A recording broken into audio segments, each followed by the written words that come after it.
और इस बीच बड़ी खबर, बीजेपी में शामिल हुए आम आदमी पार्टी के 5 पार्षद। रामचंद्र, पवन सहरावत बीजेपी में शामिल, ममता, पवन, मंजू निर्मल और सुगंधा बीजेपी में शामिल। तो आज दिल्ली बीजेपी में 5 काउंसलर ने ज्वाइन किया है, 5 पार्षदों ने बीजेपी ज्वाइन कर ली है, भारतीय जनता पार्टी का दामन थाम लिया है। ये कुछ तस्वीरें भी आप देख रहे हैं उस वक्त की जब बीजेपी ज्वाइन करते आम आदमी पार्टी के ये 5 पार्षद दिखाई दे रहे हैं। तो लगातार कयास भी प्रियंका लगाए जा रहे थे और हम लगातार खबरें भी बता रहे थे। 5 पार्षद आम आदमी पार्टी के जिन्होंने बीजेपी का हाथ थाम लिया है।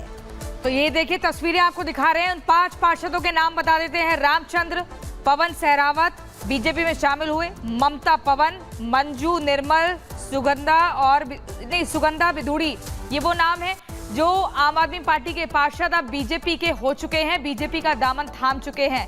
देखिए, कट्टर ईमानदार पार्टी का जो नारा लगाती थी आम आदमी पार्टी, अब उसी ईमानदार पार्टी के पार्षद उस पार्टी का हाथ छोड़कर बीजेपी का दामन थामने के लिए बड़े ही बेताब दिखे। और देखिए, चेहरे पर मुस्कान आ गई जैसे ही भारतीय जनता पार्टी का ये पट्टा इनके गले में बीजेपी के नेता पहनाते हुए दिखे। ये वो पटका है।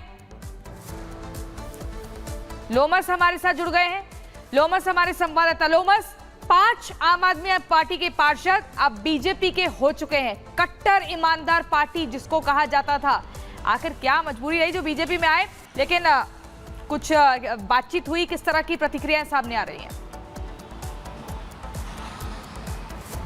देखिए प्रियंका, सबसे बड़ी बात है कि 5 काउंसलर एक पार्टी से छोड़ के जाना, और ऐसे समय में जब पार्टी अपने आप को मजबूत करने की कोशिश कर रही हो और उसी में पार्टी को एक बड़ा झटका लगता है कि 5 काउंसलर आपसे छोड़ करके वो बीजेपी में शामिल हो जाते हैं। आपने देखा कि किस तरीके से जो 5 काउंसलर हैं वो अपनी परेशानी बताते हुए नजर आए। उनका कहना था कि पार्टी में जिस तरह की इज्जत उनको मिलनी चाहिए उस तरह की इज्जत नहीं मिल पाती थी, जिससे कि आम जनता की परेशानी वो आगे तक नहीं पहुंचा पाते थे। और उसी इज्जत की तलाश में वो भाजपा के कई शीर्ष नेताओं के नेतृत्व में उनसे बात हुई और उसके बाद उन्होंने अपनी परेशानी रखी और उनकी परेशानियों को यहाँ समझा गया और उसके बाद वो भाजपा में शामिल हो गए। और उस शामिल होते उनकी खुशी उनके चेहरे पे देखने को बनती है। और आपने देखा कि किस तरीके से 5 काउंसलर आज जब भाजपा में शामिल हुए वो पूरी तरीके से खुश दिखाई दिए और उन्होंने कहा कि उन्हें दिल्ली की जनता लोमस, आपका बहुत शुक्रिया, बहुत ही महत्वपूर्ण जानकारी आपने दी।